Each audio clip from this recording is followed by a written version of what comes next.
queen of pop. She brought her liveliness, she brought her identity, she brought energy, she brought her style. Mistress of reinvention. She just loves to shock. She lives to shock. With over 300 million record sales, Madonna's been at the top of her game for over 4 decades. But how did she get there? And what were the secrets behind the songs that made her a superstar? From the innocent... Holiday is a fun, frothy pop song. It's light as air, and you just can't resist how wonderful it is. To the provocative. Like a virgin, like a what? Excuse me, lady? To the track that defined an entire era. If there was ever a song that captured an attitude of the time, that was a moment. We speak to those who helped propel her to success. From the musicians. We decided that maybe there's something between this song and this artist might be something magical. Living in a material world. And those who sang on her big hits. We finished Material Girl, and it was just like, oh God, this is ridiculous. People are gonna love this. To the writers. We did get the response that no one would ever sing a song titled Like a Virgin. But fortunately, it was perfect for one singer, and her name was Madonna. We reveal the ruthless ambition that took a struggling clubland hopeful. What are your dreams? What's left? To rule the world. To the pinnacle of global stardom. This is Madonna and the story of the 3 songs that defined her career.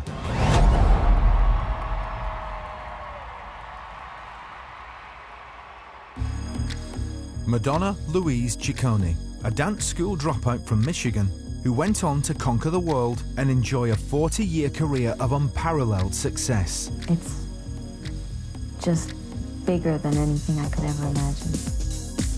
From New York street chic to blonde ambition, from leather-clad Dita to ray of light earth mother to Evita.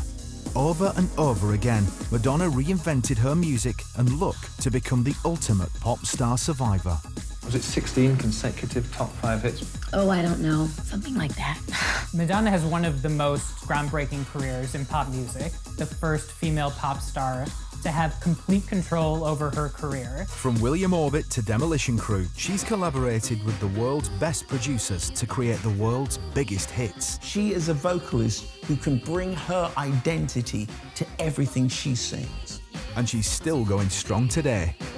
She was so heat-seeking, missile-focused on success. I want longevity as a human being. I want it to last forever. She was like that from the beginning, and she's still like that now. But if you want to understand why Madonna took the world by storm, you need to explore just 3 huge songs. Her first 3 mega hits.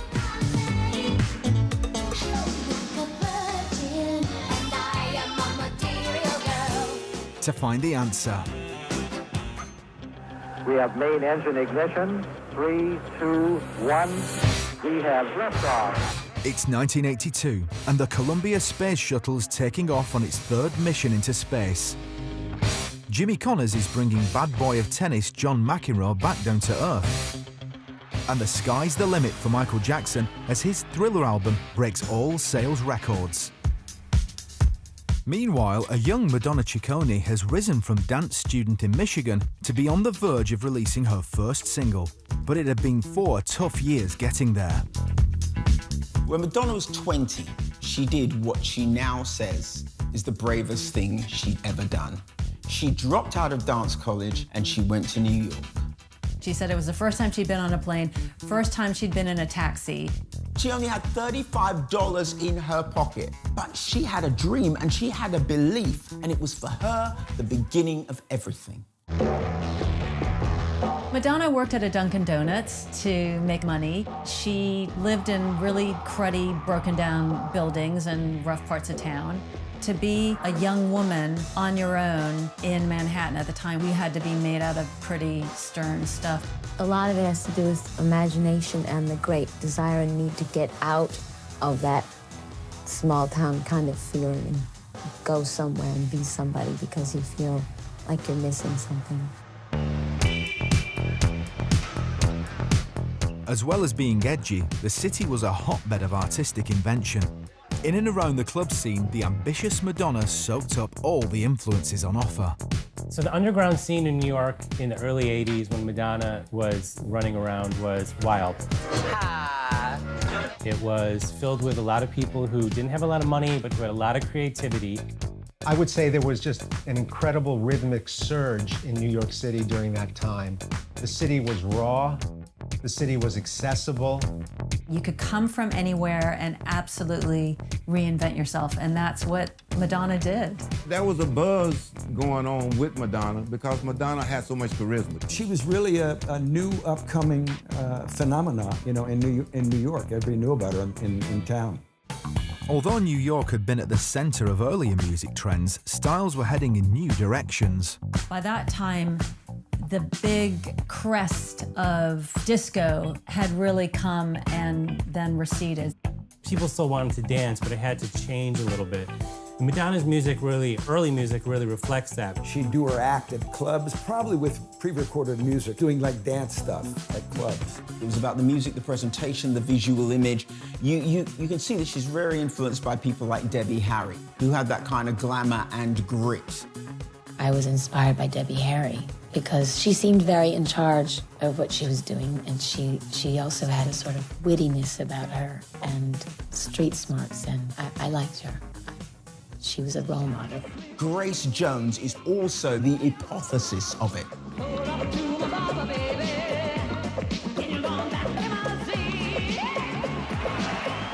You don't just get music on its own.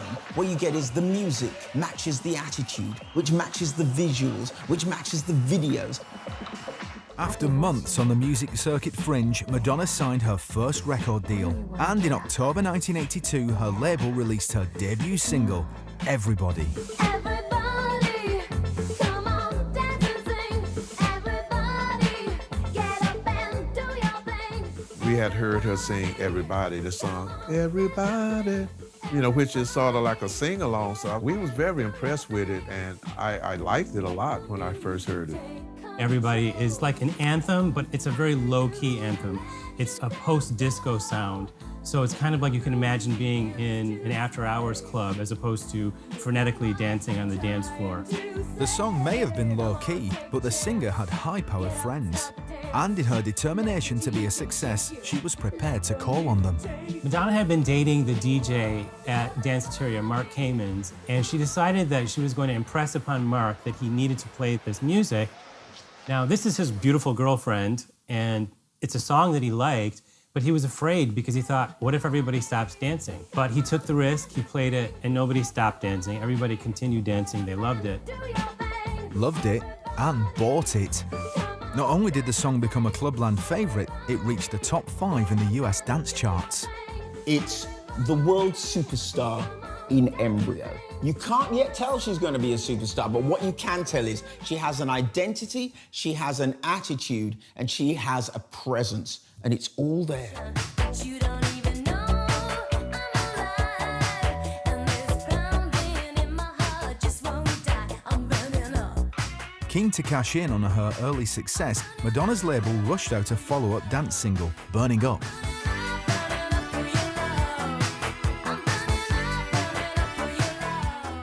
I'd really enjoyed Madonna's first singles, Burning Up and Everybody.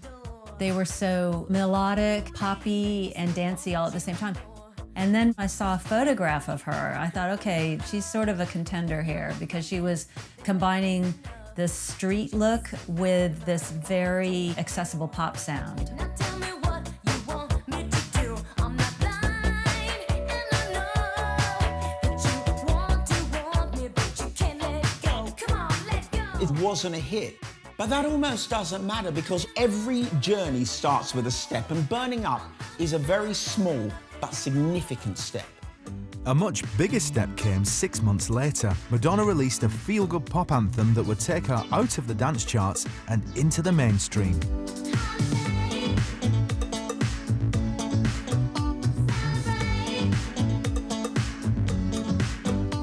Holiday is a fun, frothy pop song. The meaning isn't super deep. It's just a song about partying and having a little bit of fun. If we took the The upbeat lyrics were no accident. They were written as an antidote to the depressing events that dominated the early 80s news cycle.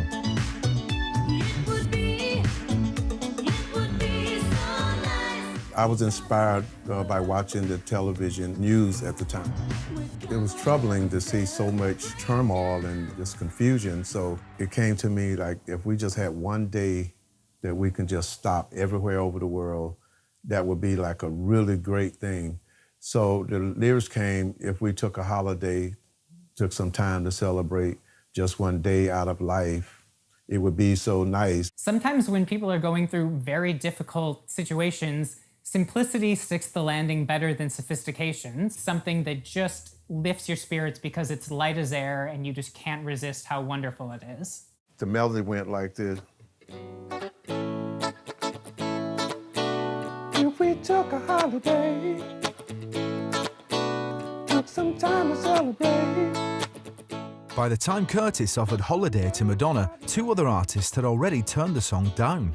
But her recording would deliver the stardom she'd always craved. Holiday was like a wrecking ball that smashed the wall that Madonna had been facing. It was her pop breakthrough, and it was the start of her becoming one of the biggest stars on the planet.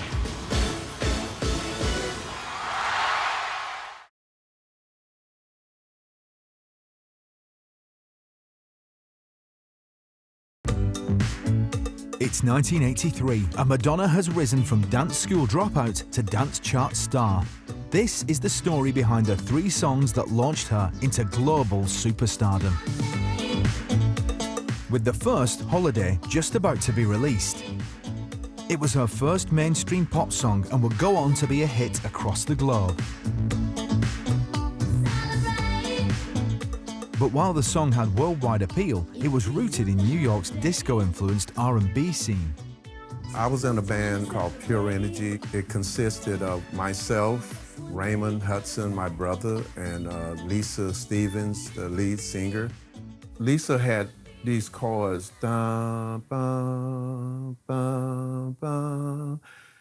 I wrote everything else in the song.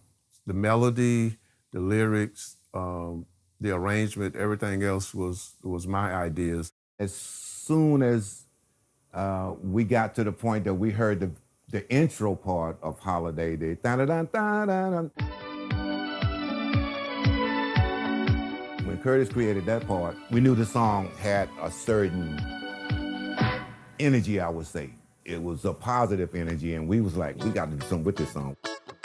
Holiday had all the elements a catchy pop anthem needed. But if Pure Energy thought it would make them famous, they were wrong. When we finished recording a demo, I let tons of people hear it. And every time Holiday would come on, everyone would say, that's a hit. Stop that, play that again. That song is a hit. And we was hoping that it would be the song that launched us, but our record label, they turned it down. And that's when we decided we were gonna shop the song to other artists. 2 of those artists turned the song down. But remaining convinced of its potential, Curtis and his bandmates turned to their New York disco contacts. We had a relationship with Jelly Bean, John Benitez. Jelly Bean was a very influential DJ, and he wasn't just at one club, he was in about sort of 6 clubs, including Studio 54. It was 3,000-4,000 people in his club, and if he spin your song and your song catch on, 9 times out of 10, your song was probably going to be a hit. But it was Jelly Bean's romantic rather than clubland connections that landed the perfect artist. Madonna and he hooked up, and I think it was very fortuitous that they happened to come together at that time. They was dating for a while. I mean, I don't know how serious, but we know that they was very close, very close. That's how we ended up meeting Madonna, because what we did was went to this club called the Fun House, where Jelly Bean was a big DJ. And he invited Madonna there. After we met with her and she told us she loved the song and, you know, pretty much asked us could she do the song. And as a whole, we decided that maybe this something between this song and this artist might be something magical. With the agreement struck, Madonna turned up at the studio ready to record Pure Energy's song. But right from the start, she made it clear it was now her song. Madonna comes in the door singing Holiday, Holiday, celebrate. She was like really happy about it. So we know the holiday gonna be good for Madonna. She was watching everything that happened in the studio. She wanted to make sure that nothing didn't mess the song up or hurt the song. I remember when I was doing the guitar parts and I was playing it a certain way and she stopped. She said, do you have to do that? You can hear the bounce on the strings.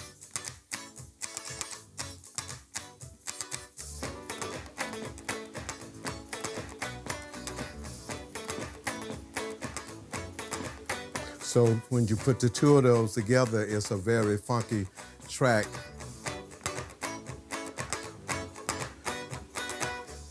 That's what they call the funk, you know, it's the guitar pick hitting up against the strings and give it a funky, you know, rhythmic feel. She was like, but could you do that play it without doing it? I said, yes, but I don't want to do that.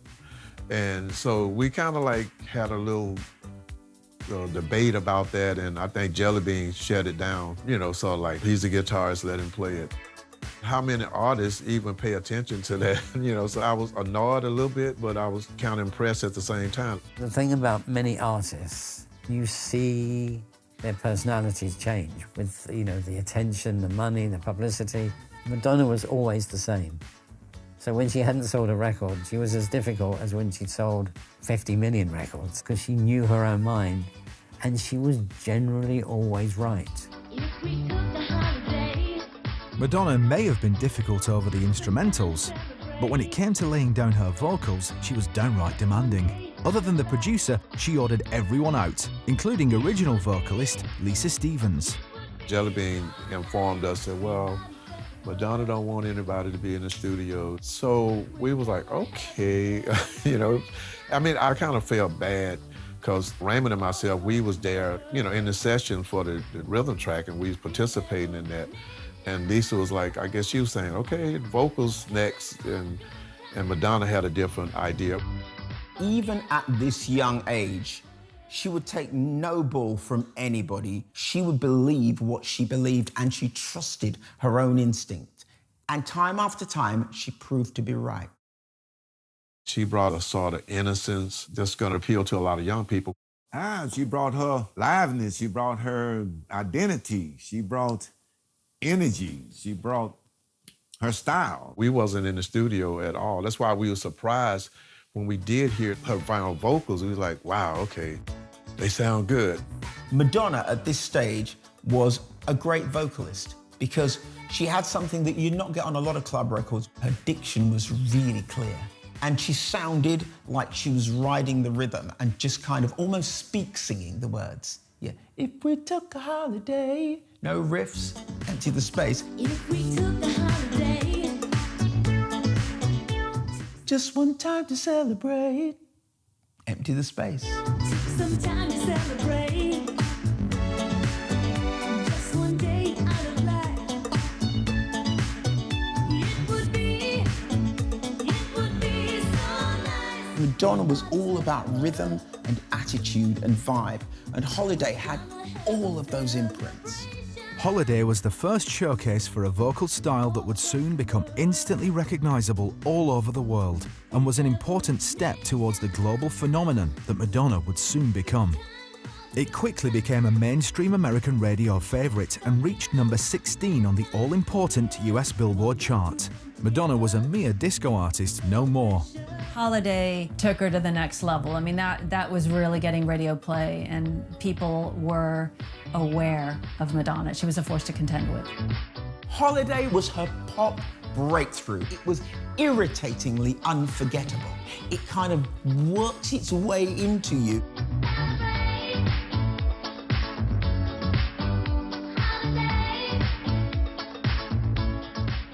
All those involved in the recording of Holiday believed it would be a hit, but surprisingly, the record company Warner Brothers hadn't even bothered to produce a promotional video.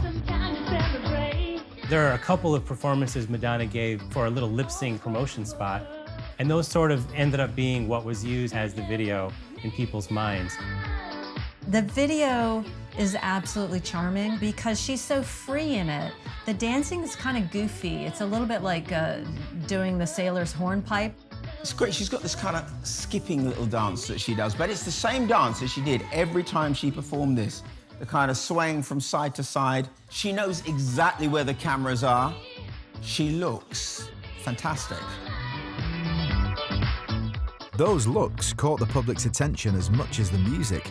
The first of many Madonna styles was born. Madonna's image when she first burst upon to the scene in 1983, it was very New York thrift bohemian with the fishnets and the distressed denim and leather. We have the scarf and the tousled hair. We've got the really acutely defined lips, loose top, the layers, the skirts, the little dancer leggings. She looks like a cute, broke New York dancer on her day off. It kind of took America by storm. You know, it was just the mall was just a sea of teenage girls trying to dress up like her. It was an iconic look that was endlessly copied, not just amongst her fans, but amongst other pop stars too. The street style may have looked thrown together, but every aspect was carefully thought through, as photographer Richard Corman found out during one of her first professional shoots. I had never met anybody like Madonna. From her dark roots in her hair, to her red lips, to the makeup on her eyes, to the way she was dressed, the torn jeans, the jewelry. She was living art. I knew I was in the throes of something remarkable. Her sexuality was a part of every photograph we took, whether it was through her humor, whether it was the way she looked into the camera. She made an ordinary stove sexy and funny and playful and charismatic and three-dimensional, unlike anybody could have. Working with Madonna, it was jaw-dropping for me because I had never seen somebody that was so comfortable in her own skin. And if she wasn't, you know, I was totally fooled. With mounting record sales and magazine front covers, it was time for the next step in Madonna's transformation into a key cultural figure. It came with an appearance on America's premier TV music show. American Bandstand is a pop music institution on US television. The fact that Madonna was on such an iconic show was really important. To those who'd worked with her, Madonna's ruthless ambition was an open secret. Now, she was about to share it with everyone. What are your dreams? What's left? To rule the world. And you just think, what hubris, but my God, she was right. There's plenty of talented people out there, more talented, much more talented than Madonna, but they do not have that drive. It had taken barely a year for Madonna to move from an obscure dance artist to mainstream star, and she would always have this song to thank. Holiday was like a wrecking ball that smashed the wall that Madonna had been facing. It was her pop breakthrough, and it was the start of her becoming one of the biggest stars on the planet. Holiday was a great entry-level song for future Madonna fans. It was just the fun Madonna, the escapist Madonna. You're so fine, and you're mine. But there was a series of other Madonnas already in the pipeline, and as the styles kept changing, the hits kept coming.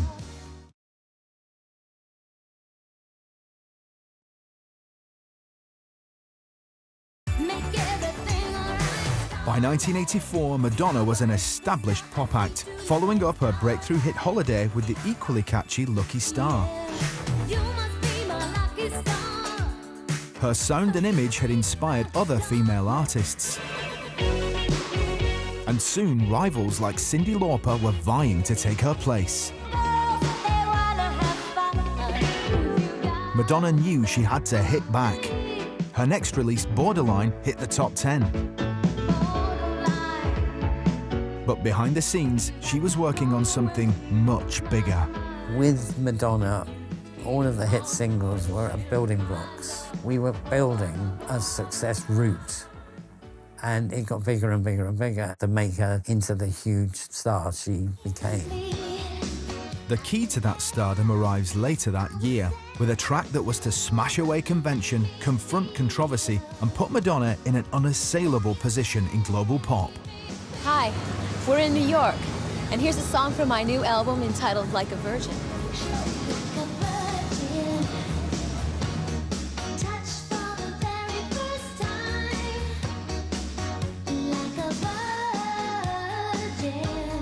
Like a Virgin broke Madonna on a worldwide stage. You know, Holiday had been her breakthrough, but this was her golden ticket. Like a Virgin was Madonna's first #1 hit. It's really one of the more fascinating songs in pop history. Hearing Like a Virgin for the first time was a shock because the word virgin wasn't really used on the radio. Like a virgin, like a what? Excuse me, lady, like a virgin? You know, those days are gone for you. Like a Virgin came from the pens of Billy Steinberg and Tom Kelly, the celebrated duo behind a string of top 10 hits for other artists across the 80s. Billy Steinberg and Tom Kelly co-wrote so many great 80s pop songs. I'm thinking about I Drove All Night, True Colors was another one. Such deft songwriting. Steinberg and Kelly had never worked with Madonna before, and they didn't compose the track with her in mind.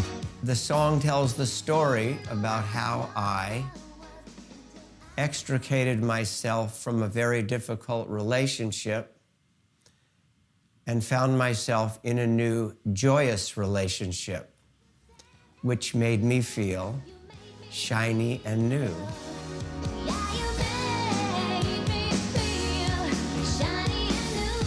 Like a virgin.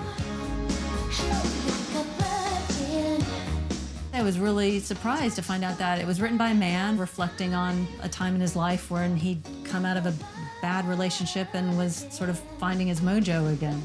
I did feel when I came up with the title that I had something special and something a bit irreverent and something that would tickle people's imaginations and sense of the word virgin.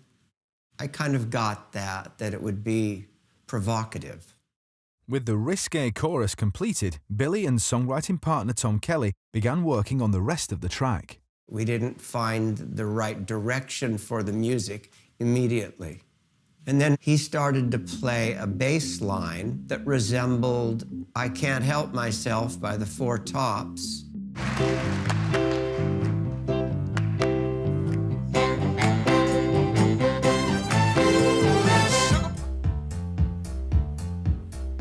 He was playing that bass line. I propped the lyrics on his piano and he started singing falsetto. I made it through the wilderness. Somehow I made it through.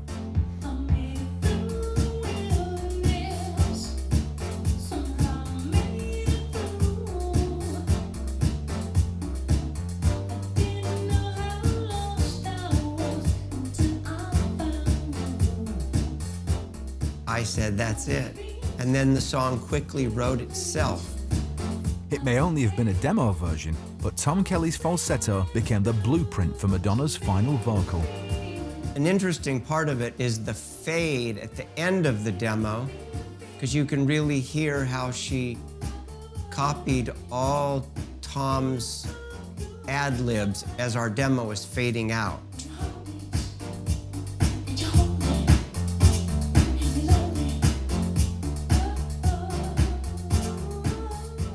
Madonna just basically lifted the whole performance. Like she just copied it from beginning to end, including all of the little sighs and oohs and ahs, and even just some things that are said on the outro of the record. I mean, that's how perfectly conceived it was from songwriting to demo.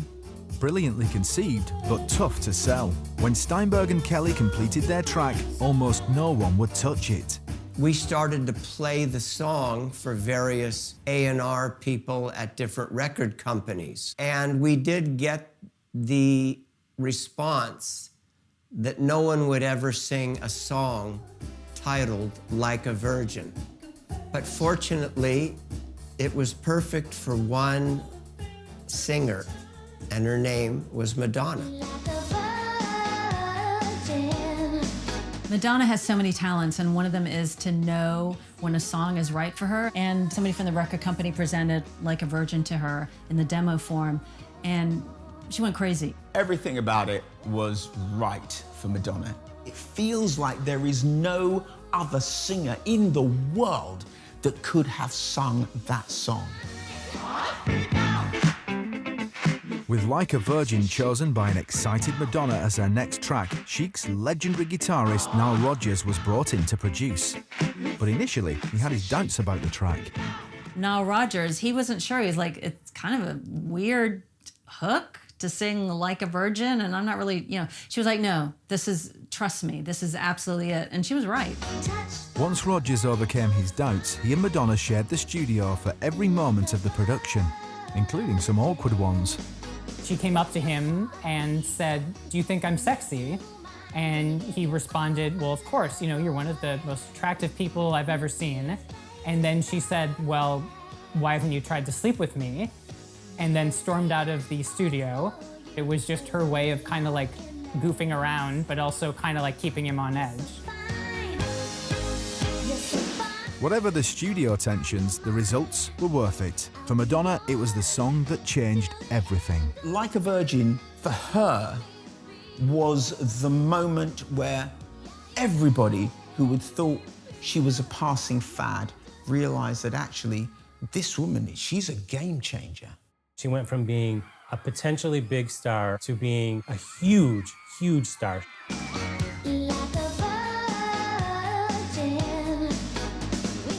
Helping the song provide maximum punch, the video. The sexually charged performance was the template for many more videos to come, and this time along the canals of Venice. She's writhing around in a gondola, going through a tunnel and coming out the other side. I mean, that's just so ham-fisted and so on the nose. I think what this tells us about Madonna is that she just loves to shock. She lives to shock. That was the first time she was thought of as outrageous. And that really lit a fuse. So for that, it was a really important record. In music, at this point, what you really didn't have is a female artist who didn't look as though or sound as though they were interested in romance. You look at this video, the performance, and Madonna, who was sexy on her previous stuff, suddenly becomes Madonna who is sexual. And there's a big difference.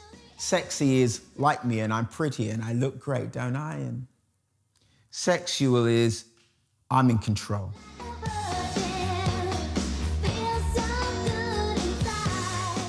Like a Virgin was the first moment in the rise of the Madonna phenomenon that we see her using the shock value of unashamed sexuality and the power of controversy to create record sales, something she would continue to do across her career.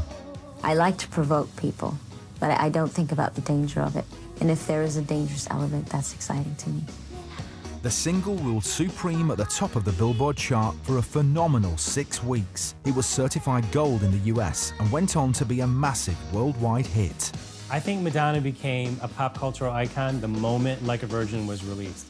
As soon as that song hit the airwaves, there was no turning back. Like a Virgin took Madonna to the next level. The songwriters Steinberg and Kelly had helped her find the superstardom she'd always dreamed of. But when they saw her at a party sometime later, there was little appreciation. We see at the other end of the terrace, Madonna walking out of the house towards us, and she was with Warren Beatty. And I thought to myself, well, this is a perfect opportunity to meet Madonna finally. And a guy we knew said to Madonna, "Madonna, I would like you to meet Tom Kelly and Billy Steinberg, who wrote Like a Virgin." And Warren Beatty started to laugh. And I think he was laughing because he thought, of course she must know the guys that wrote Like a Virgin. It must be some kind of a spoof. I stepped up and I said to Madonna, "I've wanted to meet you for so long." And she said to me, "Well, now you did." And she grabbed Warren Beatty and walked off.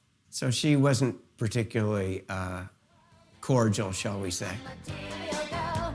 As was the case from the beginning of her career, Madonna's eyes were fixed only on the future and her next incarnation, recalling Hollywood's ultimate blonde bombshell and featuring a song and iconic video that would come to symbolize not just Madonna's pulling power, but a whole global decade. Material Girl.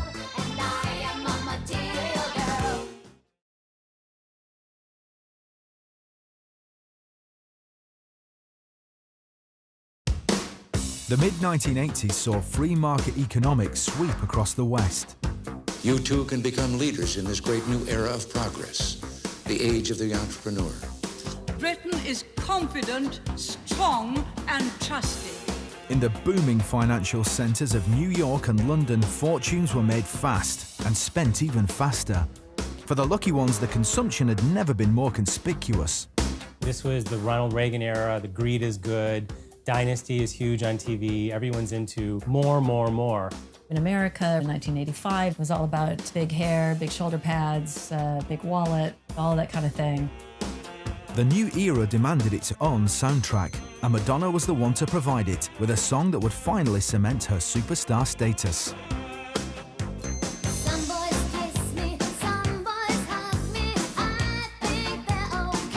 If there was ever a song that summed up an artist, that captured an attitude of the time, that was a moment.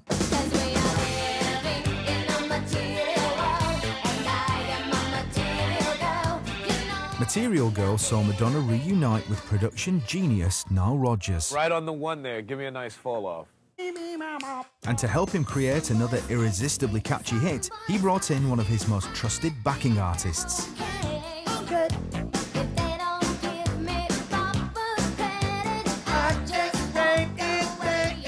Well, in 1983, my brother George and I were asked to sing on David Bowie's Let's Dance album, produced by Nile Rodgers. And we did that, and we toured with David Bowie around the world, and as soon as we got back, Nile Rodgers called us again and told us he needed us to sing background vocals on a new record he's producing about a young girl named Madonna. Well, Niles is a local guy, and he had New York attitude, New York taste, and Madonna, too, was very connected to Niles' modus operandi. Nile has a great atmosphere around him, and Madonna was very involved as well. You saw when you just sat in the studio that she had an opinion. She wasn't the produced act. She was certainly learning the craft. As she does everything, she looks at other people. She soaks it all in. Nile is so giving, she was absorbing. Despite her newfound stardom, Madonna's vocals were still developing. And for this track, Rodgers knew she needed help. She wasn't that skilled a singer, so we background vocalists, kind of helped her out and gave her some pointers and kind of moved her around and told her what to do. So she was learning from everybody, I think.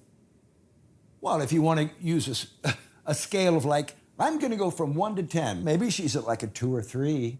She wasn't bad, but certainly had a long way to go. I wouldn't say that she actually fully discovered her voice until later. Over this period of time, what Madonna did is she found her sound. She reinforced it, she imprinted it, and when people criticized it, she gave them more of it. I am a material girl, living in a material world. I am a material girl. It was the song's distinct lyrical pattern that made it such a challenge for the singer. Material Girl has a lot of beeps, blips, and bloops, and it kind of chugs along in an electronic fashion. There's these robot men. Living in a material world. Living in a material world. It's playful, it's boppy, but it's also relentless at the same time. A little bit like Madonna herself. Despite needing help with her vocals, Madonna, true to form, made sure everyone in the studio knew their place. Every time there was a break, and we'd be going right back to re-recording or whatever, Madonna would say, "Okay, boys, time is money, and the money is mine." So that got to be like a slogan. So when she wasn't around, we'd say, "Yeah, Madonna, remember, time is money, and the money is hers." But by the end of the session, she and everyone else knew they had another hit on their hands. We finished Material Girl and we went back in the listening room. It just sounded great, you know, everybody loved it. We were laughing, laughing, laughing. Madonna was laughing her stones off, you know, and it was just like, oh God, this is ridiculous. People are gonna love this. With the recording complete, it now had to be promoted. For the video, featuring big-name actor Keith Carradine, Madonna chose to pay tribute to fellow blonde bombshell of yesteryear, Marilyn Monroe.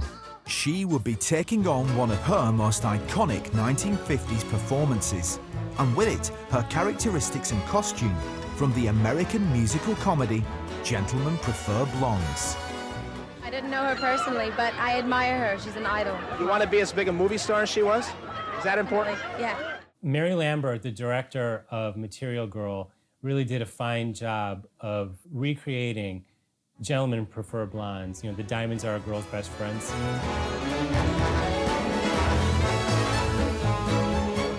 Anytime you're dressing up like another performer, especially someone as iconic as Marilyn Monroe, it's kind of embarrassing at times because the original swallows up the imitator. But I think Madonna had such supreme confidence that she's able to take Marilyn Monroe and use her for her own purposes in a way that respects Marilyn Monroe, but that leaves Madonna herself intact. For many, Material Girl was a wholesale celebration of 80s consumerism. But as the video hinted, it was actually a subtle criticism. In the Material Girl video, Madonna wants to be the sugar daddy. She's the breadwinner. The video includes someone who's trying to attract her attention romantically. Yeah, he's still after me. He just gave me a necklace. I don't know, I think it's real diamonds. When he tries to show off how wealthy and important he is, she has no interest in him. It's only when he humbles himself, when he, picks her up in this beat-up pickup truck, that she even gives him the time of day. So there's an irony about it in the video and the song that was kind of lost on a lot of people. Her message may have been misunderstood, but at the time, it didn't matter. Material Girl's success put Madonna exactly where she wanted to be. She started the year 1985 as a rising star. She ended 1985 as the biggest female artist in the world. And this video, this song, was the moment when we knew this was happening. It cemented her as a force to be reckoned with. You understood that she was a juggernaut. Madonna was now officially a megastar, and that year would go on to release several more singles from her Like a Virgin album, all of which entered the US Billboard chart top 5. Musical success was followed by movie success as she co-starred in the critically acclaimed 1985 comedy drama Desperately Seeking Susan. And to cap the then most eventful year of her life, she married Hollywood actor Sean Penn on her 27th birthday. Madonna created a whole new way to be a celebrity, and especially to be a young female famous person. This is someone who, at every step of her career was told not to do things, but always stuck to her gut and her guns. Madonna actually tore up the old book of rules that said a female artist had to be demure, had to at least appear to not be in charge. She says, no, I'm gonna do exactly what I want when I want. And there's something really inspiring and empowering about that. Madonna had started her career as a broke dance school dropout on the streets of New York. And with just 3 songs in 3 years, she had become a cultural icon who defined a generation. Early 80s Madonna kind of sums up, for me, some of the best things about the 80s. You're so fine, and you're mine. She presumed that success would be hers, and that's a very 80s idea, that even if you start out with certain limitations and inadequacies, you can overcome them. So she embodies that. That was her revolution. That's what she brought. And I think she's really the first modern pop superstar for that reason. In 1982, Madonna was an unknown but up and coming. By 1985, there wasn't anywhere you could go in the world where people hadn't heard of Madonna. In 3 years, she transformed not just her career, but she transformed pop. From humble beginnings as Smile to stadium sellouts Queen, follow their rise to superstardom in the band that rocked the world, brand new tomorrow at 9. Next, over to ABBA and the secrets of their greatest hits.